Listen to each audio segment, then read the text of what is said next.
Assalamualaikum warahmatullahi wabarakatuh. Selamat pagi, salam sejahtera bagi kita semua. Om Swastiastu, Namo Buddhaya, salam kebajikan. Yang terhormat Ibu dosen, Ibu Esti, dan pertama-tama kami ucapkan puji syukur atas kehadirat Tuhan Yang Maha Esa, atas rahmat dan karunia-Nya sehingga kita bisa berkumpul di tempat yang berbahagia ini.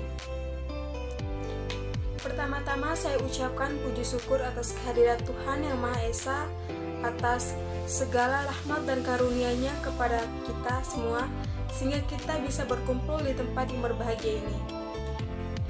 Tidak lupa pula saya ucapkan banyak terima kasih atas kesempatan yang diberikan kepada saya untuk berdiri di hadapan Anda semua dan berbicara mengenai narkoba di generasi muda.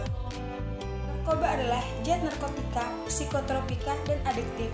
Obat ini sudah tersedia di seluruh kota-kota besar Indonesia, termasuk sekolah, kafe, diskotik, klub malam, bahkan desa-desa terpencil pun sudah mulai menyebar. Oleh karena itu, tidak mengherankan bahwa narkoba mulai menyebar dan mulai meningkat dari tahun ke tahunnya. Generasi muda dan narkoba merupakan dua hal yang sangat berhubungan erat, karena belakangan ini banyak ditemui di beragam kasus narkoba yang melibatkan generasi muda kita. Bukan hanya sebagai pemakai, namun juga menjadi pengedar narkoba. Sehingga hal ini membuat pelik permasalahan tentang narkoba di lingkungan generasi muda.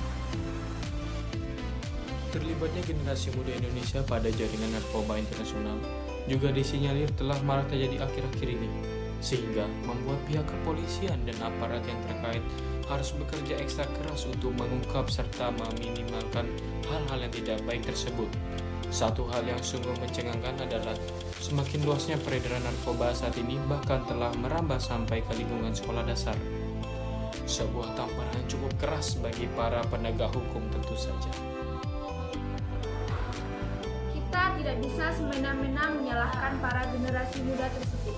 Mengapa sampai mereka terjerumus ke dalam lingkaran setan tersebut adalah sebuah langkah yang bijak bila kita mencari akar pokok permasalahannya.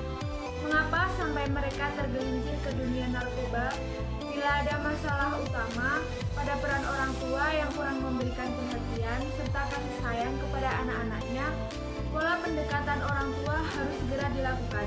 Demikian juga bila ditemukan pemicu masalah yang lain.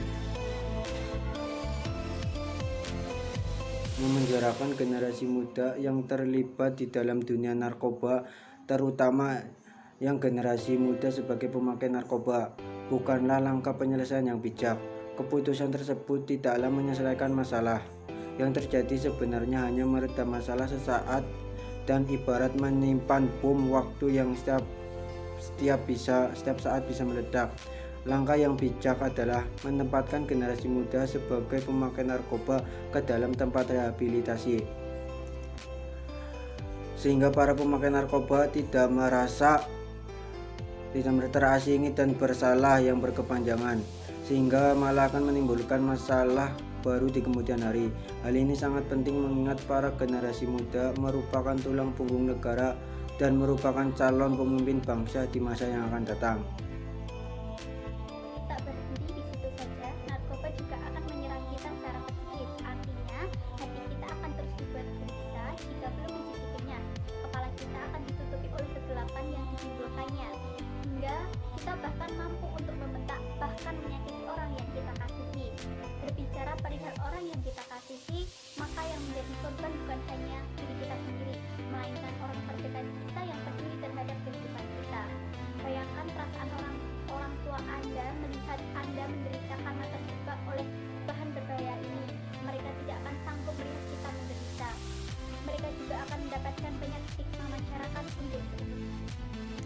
Sudah cukup rasanya 3.000 orang di Indonesia yang telah terjebak dalam kenikmatan panahnya.